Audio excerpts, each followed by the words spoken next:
How can our worries, our hopes, or even how we think about God be made clearer by a story thousands of years old? That's what we're going to find out. Welcome to our show, where we help you discover amazing Bible stories. Exactly. And for this episode, number 15, we're diving into a super important story.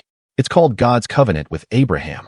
This story comes from Jewish traditions, and it's part of the very first stories of the world. It's a key source, straight from Jewish tradition, from the Tanakh.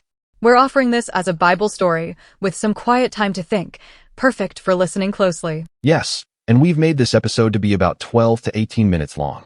That way, you can really get into the story and understand it well. The main Bible parts that will guide us are from Genesis, chapter 15, verses 1 to 21, and chapter 17, verses 1 to 27.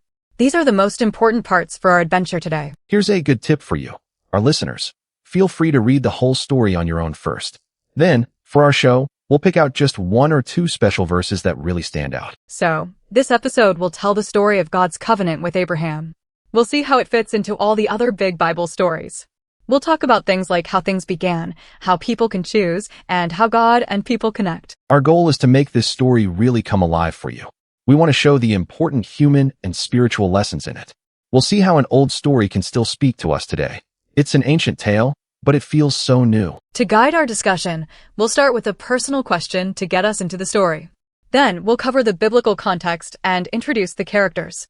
After that, we'll tell the story of the covenant itself. Next, we'll look at the turning point and what happened because of it. Then we'll dive into the spiritual meaning of the episode. Finally, we'll suggest a practical way to apply it today, before we wrap up with a prayer. To get off to a good start, let's open with a question that gets to the heart of the story. For example, what does Abraham's story tell us about our own choices, our fears, or our hopes when facing the unknown? That's a great way to show this isn't just an ancient story. It highlights a human experience that's still true today. It's a feeling that everyone can connect with. Next, it's very important to place this story in the first chapters of Genesis. We need to explain its role in the whole Bible so the listener can understand why it's so significant. Exactly. And that means briefly explaining what happened before our story begins. We'll introduce the main characters, what they want, the setting, and what's happening at the start. And of course, the big question that drives the story forward. This part should give all the essential clues without slowing down the narration. It's about setting the stage without losing the thread of the story. Then it's time to tell the story itself. We need to make it come alive. We'll present the initial situation, the challenge, or the special promise. Then, we'll follow the characters' decisions. We'll slow down at the turning point, that key moment where everything changes.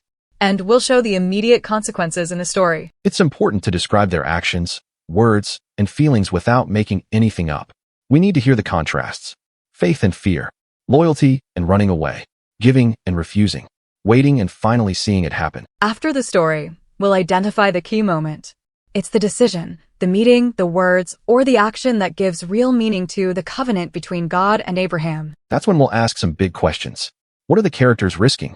What do they discover about God or about themselves? And most of all, what really changes? What effects go beyond their personal story to touch something much bigger? Next, we'll look for keys to understanding. We'll uncover what the story reveals about God, about people, about creation, about responsibility, and about the covenant. We'll explore three main paths. The human path, with the characters' fears, hopes, and courage. The spiritual path, about God's presence and his call. And the biblical path, showing how this story fits into a much bigger story. It's essential to avoid easy answers. We have to respect the story's tough spots. We'll separate what the story tells us from what it invites us to understand, without reading too much into it. Today, we'll explore how this story connects to our own lives. We'll look at the big choices we make, the times we have to start over, and the moments that change everything. That's where this story really comes alive. We invite you to think about a similar situation in your own life. Try to name what needs a decision or what needs to change. You could even pick one simple action to take this week. And of course, we encourage you to read the story for yourself. It's a personal journey, and we hope to inspire that. So, to wrap up, here's the main idea. The story of the covenant between God and Abraham reminds us of something important. It shows that even in our decisions, our struggles, and all the big changes we face, a much bigger story is unfolding. It's a message of hope and perseverance. And to continue this reflection, we'd like to share a prayer with you. Lord, open our minds to your word. Through the story of Abraham, help us see our own struggles. Help us to hear your call and to move forward with more truth, trust, and faith. Amen. And for all of you listening, we'll leave you with a question. What part of the story of the covenant between God and Abraham connects most with what you're going through today? We hope this episode brought you some light and inspiration.